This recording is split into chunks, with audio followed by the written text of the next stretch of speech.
Hello student, मैं आपका विजय sir. आज के इस खास वीडियो लेक्चर में आप सभी का स्वागत करता हूं और आरंभ कर रहे हैं आज कक्षा 9 का चौथा अध्याय दो चरों वाला रैखिक समीकरण। और इसमें आपको बहुत आनंद आने वाला है, बहुत मजा आने वाला है। क्यों भाई?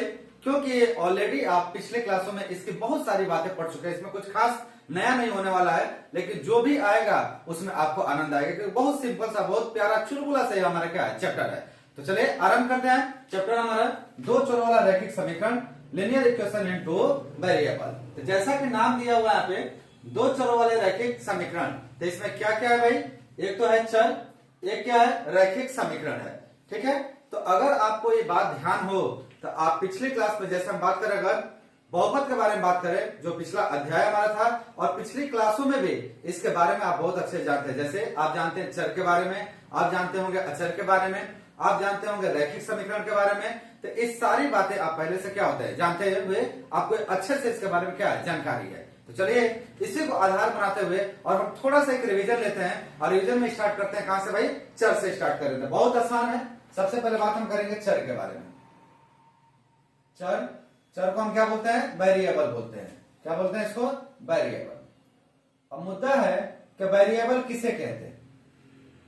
क्या मुद्दा है हमारा कि वेरिएबल किसे कहा जाता है, चर किसे कहा जाता है? तो आप जानते हैं कि ऐसी राशियां जिसका मान समय स्थान के अनुसार या स्थिति के अनुसार क्या होती रहे, बदलती रहे। जिन भौतिक राशियों का मान समय स्थान और स्थिति के आधार पर बदलता रहता है, ऐसी राशियों को हम क्या कहते हैं? चर राशियां कहते हैं या चर कहते हैं। या जिनका मान निश्चित नहीं होता उसे हम क्या कहते हैं? चर कहते हैं। तो हम कहेंगे ऐसी राशियां जिनका मान समय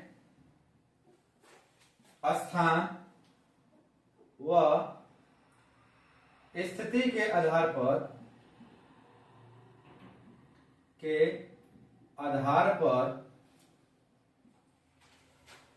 परिवर्तित होता हो या परिवर्तित होता रहता है, या जिनका मान निश्चित नहीं होता, चर राशियां कहलाती हैं या चर कहलाता है। चर राशियां कहलाती हैं। क्लियर है? हमने कहा कि ऐसी राशियां जिनका मान समय स्थान व स्थिति के आधार पर परिवर्तित होता रहता है, या जिनका मान निश्चित नहीं होता है, क्या कहलाती हैं? चर राशियां कहलाती हैं। जैसे अगर हम बात करें उदाहरण के बारे में, तो इससे एग्जाम्पल क्या लोगे भाई? तो एग्जाम्पल में हम ले सकते हैं चर राशियों के लिए कुछ निश्चित हमारे पास ऐसे मानक दिए गए हैं जिसका हम क्या करते हैं? सदैव प्रयोग करते हैं। जैसे हम बात करते हैं, यहां पे कह सकते हैं कि अमूमन तौर पर लिया जाता है एक्स वाई जेड, ये आपका चर है। या हम लेते हैं आपका ए बी सी, या हम ले सकते हैं पी क्यू आर एटसेट्रा। इस तरीके से ले सकते हैं।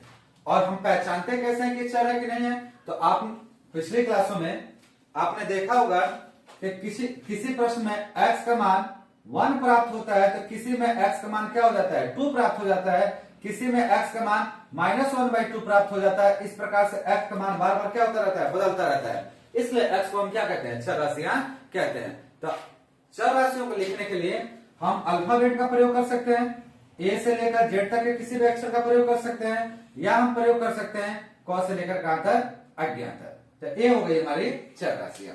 अब जैसे आपने चर राशियों के बारे में बात किया, बिल्कुल उसी प्रकार से हम लोग बात करेंगे अचर राशियों के बारे में। तो अचर राशियां क्या है भाई, या अचर क्या है? अचर को हम कहते हैं अनवेरिएबल या कांस्टेंट। क्या बोलेंगे इसको? अनवेरिएबल या कांस्टेंट। अब क्या होता है अनवेरिएबल या कांस्टेंट भाई? अचर क्या होता है? तो कहते हैं कि ऐसी राशियां जिनका मान बदलता ही ना हो, मतलब जिनका मान निश्चित होता है। कहते हैं कि ऐसी राशियां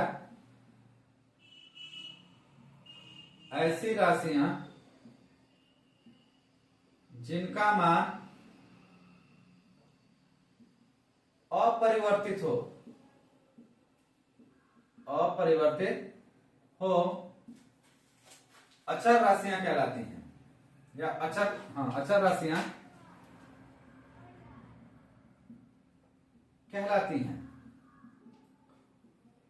तो हमने देखा चर क्या होता है और अचर क्या होता है। अब इसके उदाहरण अगर हमें लेने हो तो क्या लेंगे भाई, हम इसके एग्जांपल लेंगे।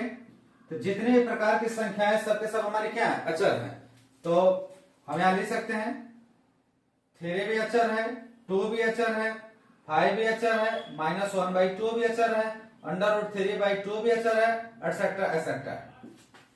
जितने भी हमारी संख्यात्मक मान होती है, जितनी भी हमारी संख्याएं होती हैं, सबके सब क्या होती हैं, अचर होते हैं। इनका मान समय के अनुसार बदलता नहीं है। तो हमने यहाँ पे मुख्य रूप से 2 चीज के बारे में बात किया, एक तो बात किया चर के बारे में और एक बात किया अचर के बारे में। थोड़ा समय लेके स्क्रीनशॉट ले लीजिए, इसको नोट कर लीजिए, फिर हम आगे बढ़ते हैं और बात करते हैं कि एक चर वाला रैखिक समीकरण क्या होता है, और फिर हम बात करेंगे 2 चर वाला रैखिक समीकरण क्या होता है। तो नोट करें। तो चर और अचर समझने के बाद से अब बात करते हैं एक चर वाला रैखिक समीकरण। क्या होता है एक चर वाला रैखिक समीकरण? तो कहा जाता है कि ऐसा समीकरण, ध्यान सुनिएगा, ऐसा समीकरण जिसमें प्रयुक्त हुए चर का अधिकतम घात कितना हो, 1 हो, और उसमें चरों की संख्या भी कितनी हो, एक ही टाइप की हो। यह ध्यान रखिएगा भाई, एक चर वाला रैखिक समीकरण आ रहा है ना, तो यहां पे क्या है, एक चर मतलब पूरे समीकरण में केवल एक ही जैसे चर हो सकते हैं, और वो चर एक से अधिक हो सकता है लेकिन अलग अलग नहीं हो सकता है। मतलब x अगर आ रहा है तो x 2 बार आ सकता है, 3 बार आ सकता है, ठीक है, लेकिन x ही आएगा, x के साथ y नहीं आ सकता। तो यहां कहा जा रहा है कि ऐसा समीकरण जिसमें प्रयुक्त हुए चर का अधिकतम घात 1 हो, एक चर वाला रैखिक समीकरण कहलाता है। या इसकी एक दूसरी परिभाषा क्या कहती है भाई, दूसरी परिभाषा कहती है कि यदि किसी समीकरण को, यदि किसी समीकरण को ax plus b equal to 0 के रूप में लिखा जा सके, के रूप में लिखा जा सके, ऐसे समीकरण को, ऐसे समीकरण को एक चर वाले रैखिक समीकरण कहते हैं,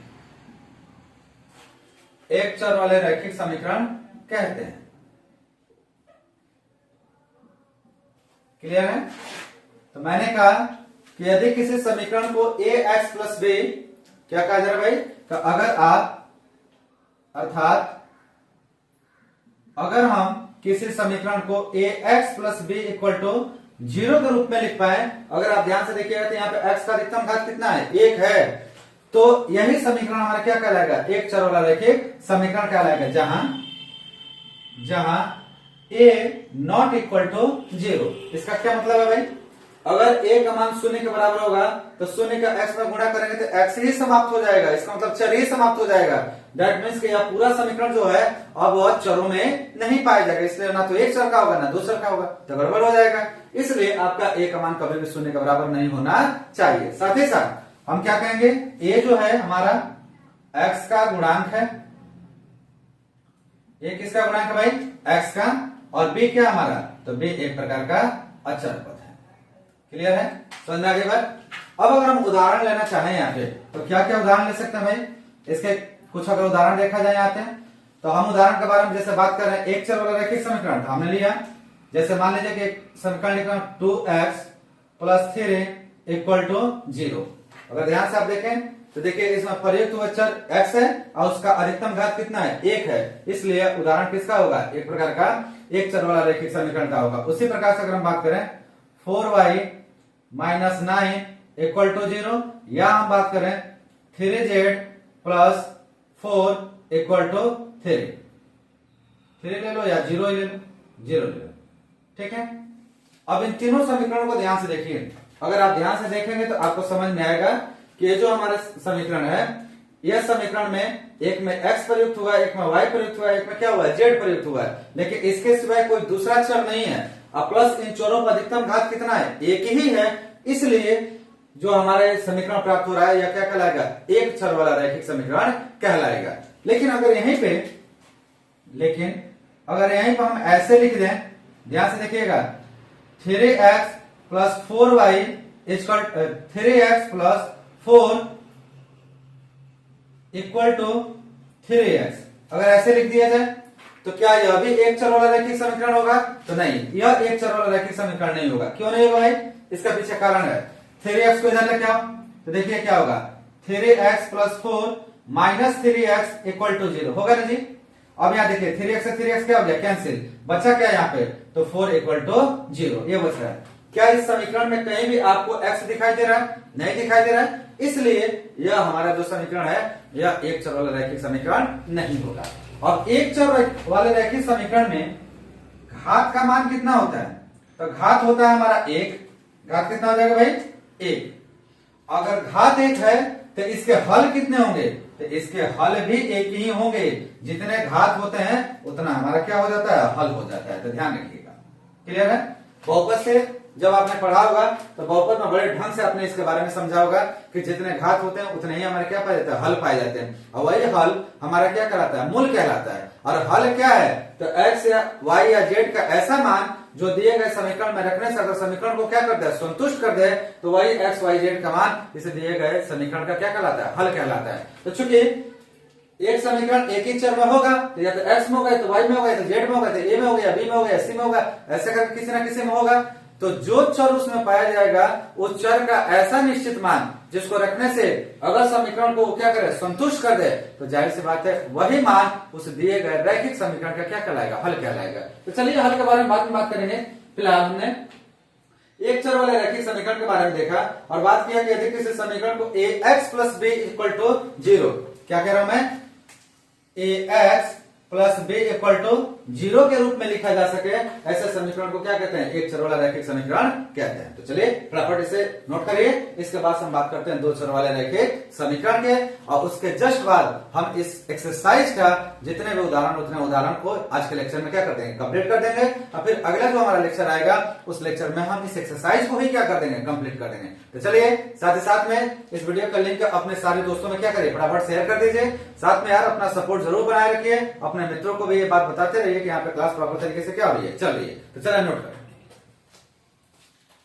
तो एक चर वाला रैखिक समीकरण समझने के बाद से अब बात करते हैं हम दो चर वाला रैखिक समीकरण के बारे में। बिल्कुल उसी प्रकार से रैखिक समीकरण है तो चरों का अधिकतम घात कितना होगा, आपका 1 होगा। लेकिन चूंकि दो चर वाला है तो अब की बात चरों की संख्या कितनी हो जाएगी, 2 हो जाएगी। और दो चर अलग अलग होंगे, एक चर एक से अधिक बार आ सकते हैं, ठीक है, कोई दिक्कत नहीं, लेकिन पूरे समीकरण में चरों की संख्या अलग अलग कम से कम 2 तो होनी ही होनी चाहिए। तो ठीक है, तो क्या कैसे परिभाषा इसको देंगे, परिभाषा बड़ा आसान है, कहेंगे यदि किसी समीकरण को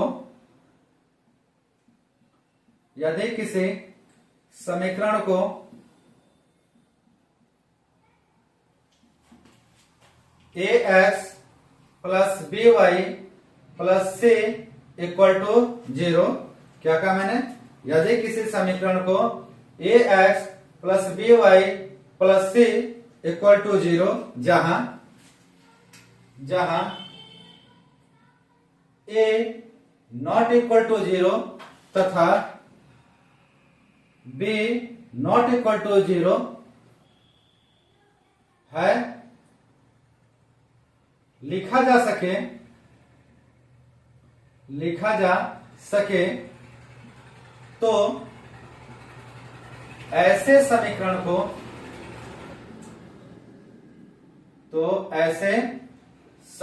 को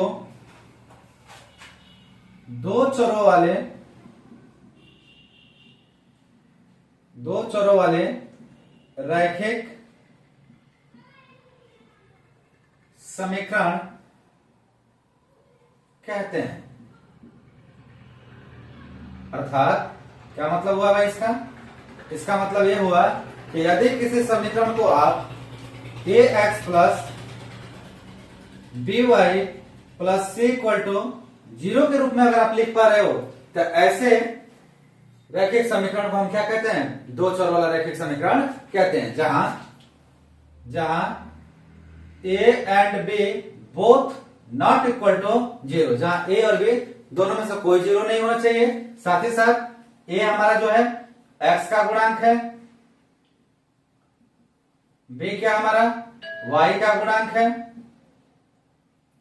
और c जो हमारा है वह एक प्रकार का क्या है, अचर पद है। क्लियर है? इतनी बात तो आप अच्छे जानते हैं। तो इस तरीके से जो हमारा समीकरण प्राप्त होता है वो हमारा क्या कहलाता है, दो चर वाला रैखिक समीकरण कहलाता है। अब इसका अगर उदाहरण लेना है तो क्या उदाहरण ले सकते हैं भाई? उदाहरण आप किसी प्रकार का ले सकते हो। जैसे हमने एक उदाहरण लिया कि 2x plus 3y equal to 12, ऐसे ले लिया। या हमने कोई अन्य उदाहरण लिया जैसे 4x minus 9y equal to 5, या हमने एक उदाहरण ले लिया कि 3 इक्वल 2y प्लस 7x, ऐसे ले लिया। क्लियर है? तो ये जितने भी उदाहरण हम देख रहे हैं ये सब के सब उदाहरण क्या है, हमारे एक प्रकार के दो चर वाले रैखिक समीकरण के उदाहरण है। यहां पे आप चाहो तो इसे सबको एक तरफ भी लिख सकते हो, क्योंकि इस रूप में लाना हो तो इसका राइट हैंड साइड क्या रखना पड़ता है, आपको शून्य रखना पड़ता है। तो अगर ऐसा लाना चाहोगे तो क्या बनेगा, देखो तो ये हो जाएगा 2x प्लस 3y, 12 को जरा क्या होगा, माइनस 12 इक्वल टू 0। इसे करोगे तो क्या हो जाएगा भाई, 4x minus 9y minus 5 equal to 0। और इसे अगर हम करना चाहें तो केवल 3 को उधर लेके जाना है, तो 0 बराबर हो जाएगा आपका 2y plus 7x minus 3। Rearrange करके लिखेंगे तो यह हो जाएगा 7x plus 2y minus 3 equal to 0। Clear है?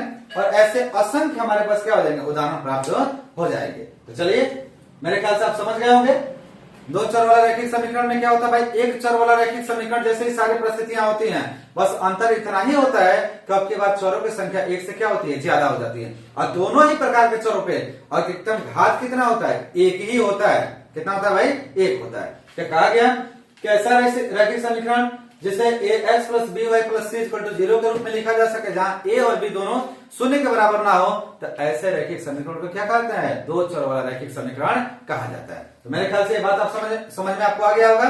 साथ में आपको यह भी समझ में आ गया कि a जो है x का गुणांक है, b जो है y का गुणांक है, और c क्या है, अचर पद है। ये सारी बात आप समझ गए होंगे। तो चलिए आप इसे नोट करें और उसके बाद हम बात करते हैं उदाहरण नंबर 1 की। बड़ा प्यारा है, बड़ा आसान है, तो नोट करिए। तो दो चर वाले रैखिक समीकरण समझने के बाद से अब हम लेते हैं उदाहरण नंबर 1। अब बहुत प्यारा है, जो दो चर वाला अभी हमने रैखिक समीकरण स्टैंडर्ड फॉर्म देखा, उसी के बिहाफ पे हमारा प्रश्न है। क्या कहता है, देखो ध्यान से। कह रहा नीचे दिए गए समीकरणों को ax plus by plus c equal to 0 के रूप में लिखिए और प्रत्येक स्थिति में a, b और c का क्या करिए, मान बताइए। आपको क्या करना भाई, तो यहाँ पे आपको ये करना है कि जो भी समीकरण नीचे दिए गए हैं उनको ax plus by plus c equal to 0 के रूप में लिखना है, और साथ ही साथ में a, b और c का क्या करना है, मान बताना है। कौन सा बड़ी बात है, ये तो बड़ा आसान है भाई। चलिए स्टार्ट करते हैं और हम यहाँ पे लेते हैं इसका हल। और हल में सबसे पहले हम ले रहे हैं पहले का हल कैसे करेंगे भाई। तो पहला देखिए क्या है, पहला दिया है आपका 2x plus 3y equal to 4.37। ऐसा क्या समझ में आता है, इसमें समझ में आता है कि इसका दूसरा पक्ष क्या होना चाहिए, 0 होना चाहिए। इसका मतलब दूसरे पक्ष में जितना भी मान है सबको उठाकर पहले पक्ष में चले आओ। तो क्या होगा यहाँ से, या आपका जो वैल्यू है प्लस में इधर आगे तो किस में आ जाएगा, माइनस में। तो यह वैल्यू कैसे बन जाएगी, तो यह बन जाएगा 2x plus 3y minus 4.37 equal to 0। ठीक है। और जैसे यह चीज लिखा, यह वाला समीकरण जो है वो ax plus by plus c equal to 0 के रूप का हो गया। तो आप कहेंगे या ax plus by plus c equal to 0 के रूप का है, जहां अब तुलना कर दीजिए। देखो यहाँ पे x है तो x है, तो a का स्थान पे क्या आ जाएगा, 2 आ जाएगा, जहां a बराबर निकल के आ गया 2। y का स्थान पे y, तो b का स्थान पे क्या आ गया 3, तो b इक्वल टू आ गया 3। अब यहाँ प्लस है, यहाँ क्या आ गया माइनस। तो पहली बात यहाँ प्लस होना चाहिए, लेकिन ये क्या है, माइनस है। तो हम इसे प्लस इंटू माइनस तो लिख ही सकते हैं, बिल्कुल लिखा जा सकता है। तो अब c का मान क्या होगा, तो c का मान हो जाएगा आपका माइनस 4.37। याद रखिएगा हमेशा कि जब कभी भी हम कंपेयर करेंगे तो सारे मान प्लस में होने चाहिए। अगर कोई मान प्लस में नहीं आ रहा है तो उस वाले पद का मान ऋणात्मक प्राप्त होगा। जैसे देखो a का मान 2 आ गया, b का मान 3 आ गया और c का मान क्या आ गया -4.37 के बराबर आ गया। क्लियर है, स्पष्ट है। चलिए अब हम बात करते हैं दूसरे की। दूसरा क्या है भाई, तो दूसरा इधर ही देख लो, जगह तो है, ये कोई टेंशन नहीं। दूसरा देखो आप, दूसरा हमारा दे रहा है कि x minus 4 equal to √3y।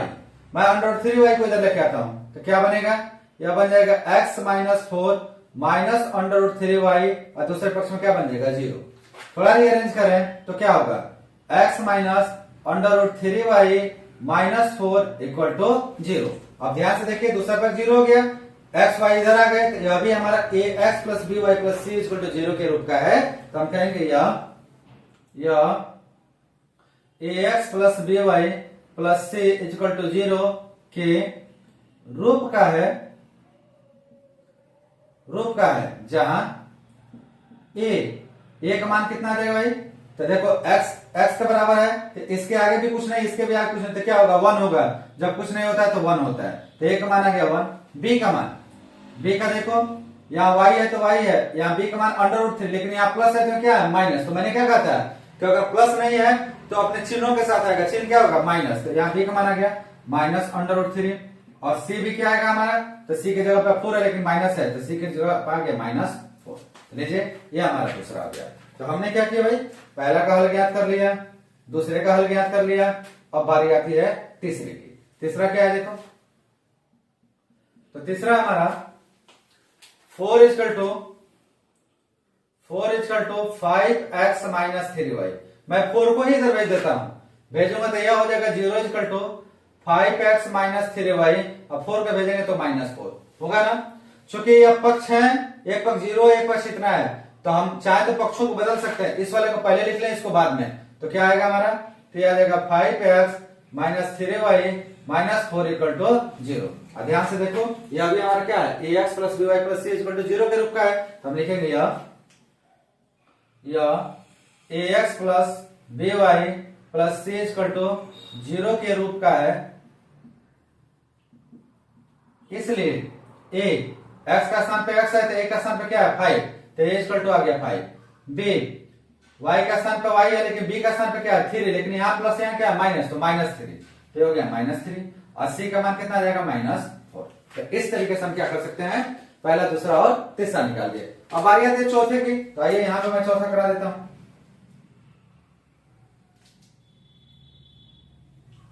कैसा होगा चौथा नंबर, देखो ध्यान से। चौथा हमारा दे रखा है 2x equal to y, 2x equal to y, y को इधर लेके आओ, तो इसे हम लिख सकते हैं 2x minus y equal to 0। क्या इसे हम ऐसे लिख पाएंगे 2x minus y plus 0 equal to 0? क्या लिखा जा सकता है, बिल्कुल लिखा जा सकता है, इसमें कोई दिक्कत नहीं है।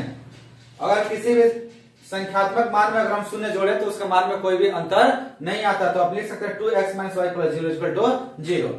अगर ऐसे आपने लिख दिया तो ये जाहिर सी बात है ax plus by plus c equal to 0 के रूप का हो गया। हम लिखेंगे यह ax plus by plus c equal to 0 के रूप का है। अगर इस रूप का है तो देयरफॉर a, देखो x का स्थान पे x है, a का स्थान पे क्या है 2, तो a इक्वल टू हो गया 2। b यहाँ y की जगह पे y है तो b का स्थान पे क्या कुछ नहीं तो 1, और यहाँ माइनस है तो b की जगह पे क्या आ गया -1, और c का स्थान पे यहाँ पे क्या है 0, तो c का स्थान पे 0। तो उम्मीद करता हूं कि आपको समझ में आ गया होगा। आसान है, कुछ खास नहीं है, बड़ा इजी है।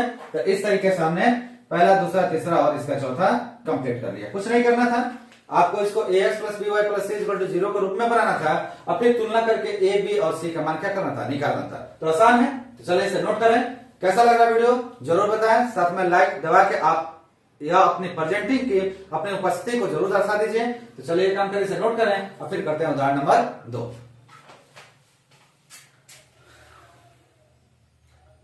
तो उदाहरण नंबर 1 करने के बाद अब बात करते हैं उदाहरण नंबर 2 की। और उदाहरण 2 भी बहुत प्यारा है, बड़ा सिंपल सा है। क्या कहते हैं देखो, कह रहा है कि निम्नलिखित में से प्रत्येक के 2 चरों वाले समीकरण के रूप में क्या करना है, व्यक्त करना है। यहाँ पे 4 आपके क्वेश्चन दिए गए हैं, इन चारों क्वेश्चनों को क्या करना है, 2 चर वाला रैखिक समीकरण में बदल देना है। कैसे बदलोगे, पहला x इक्वल टू -5, दूसरा है y इक्वल टू 2, तीसरा है 2x इक्वल टू 3 और चौथा 5y इक्वल टू 2। इसमें एक गड़बड़ है यार, जिसमें x दिया है उसमें y नहीं है और जिसमें y दिया है उसमें x गायब है, तो फिर दो चर वाले में बनेगा कैसे? तो चलिए आरंभ करते हैं। बहुत आसान है, देखो ध्यान से। इसका हम सॉल्यूशन कर रहे हैं और सॉल्यूशन स्टार्ट करते हैं पहले से। सबसे पहले पहला ले रहे हैं। पहला क्वेश्चन क्या है हमारा? तो पहला है x इक्वल टू -5, ऐसा है ना।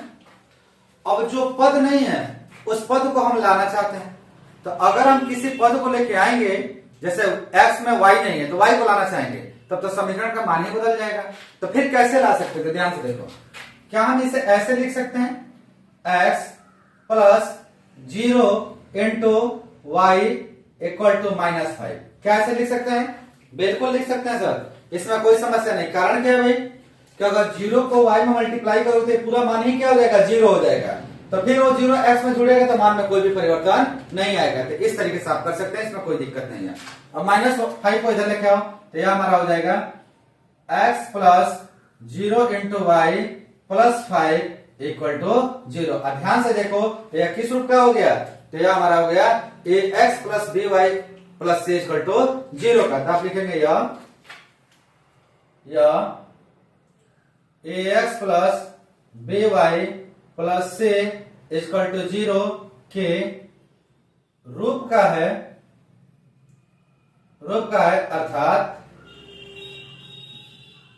अर्थात दो चरों वाले रैखिक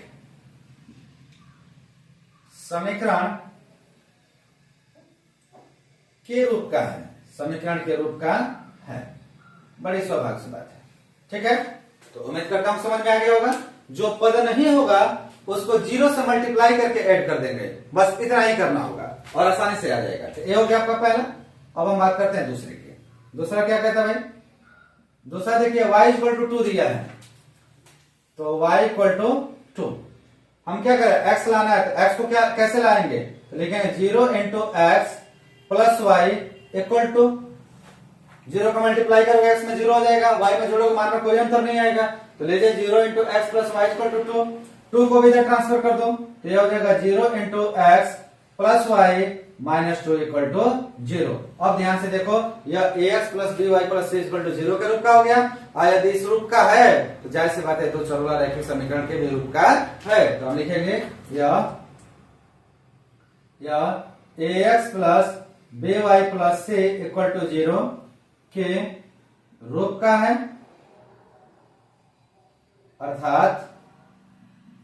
अर्थात दो चरों वाले रैखिक समीकरण के रूप का है। क्लियर ना? आसान है, तो बड़ा आसान है। आप इस तरीके से क्या कर सकते हैं? इसको दो चरों वाले रैखिक समीकरण के रूप में बदल सकते हैं। अब देखते हैं तीसरा क्या कहता है भाई? तीसरा है आपका 2x इक्वल टू 3। क्या दिया है यहाँ पे? 2x equal to 3। y नहीं है आपकी बात, तो y के लिए क्या लिखोगे? 2x plus 0 into y equal to 3 लिख सकते हैं ना? बिल्कुल लिखा जा सकता है। 3 को इधर लेके आएंगे तो क्या बन जाएगा? 2x plus 0 into y minus 3 equal to 0। अब देखो तो ध्यान से, यह भी ax plus by plus c equal to 0 के रूप का हो गया। तो आप लिखेंगे यह ax plus by plus c equal to 0 के रूप का है, अर्थात दो चरों वाले रैखिक समीकरण के रूप का है। क्लियर ना? तो इस तरीके से हम बता सकते हैं कि दो चरों वाला रैखिक समीकरण के रूप का है कि नहीं है। बड़ा सिंपल है। अगर दो चरों वाले के रूप का होगा तो जाहिर सी बात है कि ax plus by plus c equal to 0 के रूप का होगा। अगर ऐसा आप कर पा रहे हो तो आप आसानी से कर पाओगे कि दो चरों वाला रैखिक समीकरण के रूप का है। उसी प्रकार से हम बात करें चौथे की, तो चौथा भी बहुत आसान है। देखिए चौथा को आप, चौथा क्या कह रहा है भाई? तो चौथा है आपका 5y इक्वल टू 2। x ही गायब है तो पहले x को लाओ, तो लिखोगे 0 into x plus 5y equal to 2। अब 2 को भी इधर लेके आओ, तो ये हो गया 0 into x plus 5y minus 2 equal to 0। अब अगर ध्यान से देखोगे तो किस रूप का हो गया, A X plus B Y plus C equal to 0 का। तो आप लिखेंगे यह A X plus B Y plus C equal to 0 के रूप का है, के रूप का है। अगर ये इस रूप का है तो अर्थात दो चरों वाले रैखिक समीकरण के रूप का है। और इस तरीके से हमने क्या किया, दिए गए संख्यात्मक मानों को या दिए गए एक चर वाले रैखिक समीकरण, देखो ना एक ही चर तो है, एक चर वाले रैखिक समीकरण को हमने क्या किया, दो चर वाले रैखिक समीकरण के रूप में परिवर्तित कर दिया। तो उम्मीद करता हूं कि आज के क्लास में बहुत आनंद आया होगा, आपको आसानी समझ में आई होगी। तो चलिए क्लास को आप ठीक से कर लीजिए, ठीक से पढ़ाई करिए, ठीक से इसका नोट बनाइए। और बहुत जल्द हम लेके आ रहे हैं अगला लेक्चर, जिसमें हम लोग प्रश्नावली 4.1 के सारे प्रश्नों का क्या करेंगे, संपन्न कर देंगे। और फिर हम बढ़ेंगे प्रश्नावली 4.2 की तरफ पे, जहां पे हम क्या करेंगे, दो चर वाला रैखिक समीकरण के हल ज्ञात करने का प्रयास करेंगे और उसके आधार पर उसके उदाहरण और उसके एक्सरसाइज को करने का क्या करेंगे, पूरा प्रयास करेंगे। तो उम्मीद करता हूं कि मजा आया होगा। तो चलिए आप नोट करिए, अब बहुत जल्द मिलते हैं अगले क्लास में, तब तक आप सभी का बहुत बहुत धन्यवाद।